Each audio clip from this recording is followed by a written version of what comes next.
Sir మీరు పరిగెట్టుకొని వెళ్ళారు కదా, ఎక్కడ తీసుకెళ్తున్నారు ఏంటనే చెప్పారా? ఏం చెప్పలేదమ్మా, నా కూతురు నాకు కావాలి, నా కూతురు నాకు కావాలి, నా కూతురు నాకు కావాలి, నా కూతురు నాకు అవసరమైతే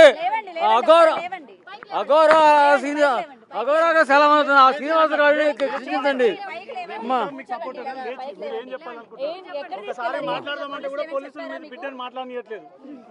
వాళ్ళు మా ముందే మీరు చూసారా, ఆమె అందరూ చూసే కదండి, మా ముందే పంపించేస్తున్నారు. తల్లిదండ్రులు ఉన్నారు మరి ఇన్ని రోజులు వాళ్ళకి ఎడమాటుగా ఉన్న పిల్ల ఏమన్నా మాట్లాడతారా ఏమన్నా కనికరం ఇంకా లేకుండా వాళ్ళు పంపించేసారు మా ముందే. నేను చెప్పలేదు, ఎక్కడ ఆపారమ్మ కారు, ఆమె డోర్ కొట్టిన డోర్ దిగిపోతాళ్ళు, ఎవరు ఆపలేదమ్మా.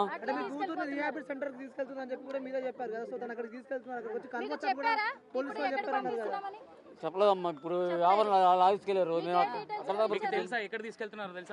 తెలియదు, ఇప్పుడు లోపల కనుక్కుంటే చూస్తారాము. కానీ ఓకే, మీడియాకి ఇన్ఫర్మేషన్ ఇవ్వకపోయినా తల్లిదండ్రులు ఇక్కడ వెయిట్ చేస్తున్నారు కదా అప్పటి నుంచి, మీకు కూడా పోలీసులు ఏమాత్రం చెప్పలేదు మీకు? ఇప్పుడు సరే ఒక ఆడపిల్ల ఉంది, సరే మీరు ఎంతమంది ఉన్నారు, జర్నలిస్టులు ఉన్నారు, మరి మీకన్నా పిలిచి చెప్పాలిగా. మరి ఇట్లా ఆ పిల్లల్ని ఇట్లా తల్లిదండ్రులు వచ్చారు, ఇట్లా కొంత 10 రోజులు ఆ పిల్లలు రెస్ట్ కావాలని ఉంది, ఇట్లా మేము సైకాలజికల్ ట్రీట్మెంట్ ఇద్దాం అనుకుంటున్నాము, పంపిస్తున్నాము ఒక కేర్ సెంటర్కి అని నాతో కాదు మీడియా చెప్పాలిగా.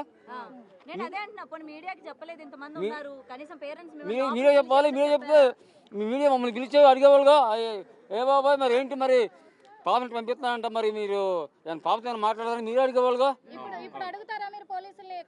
అడుగుతానండి, అడుగుతానమ్మా, అడుగుతాను.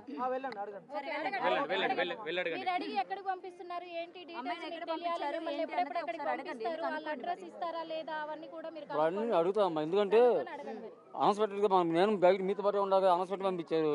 ఏంటి పిల్ల వస్తుందంటే నేను పరిగెత్తుకుని వెళ్ళి కారంటే పరిగెత్తుకొచ్చాను నేను.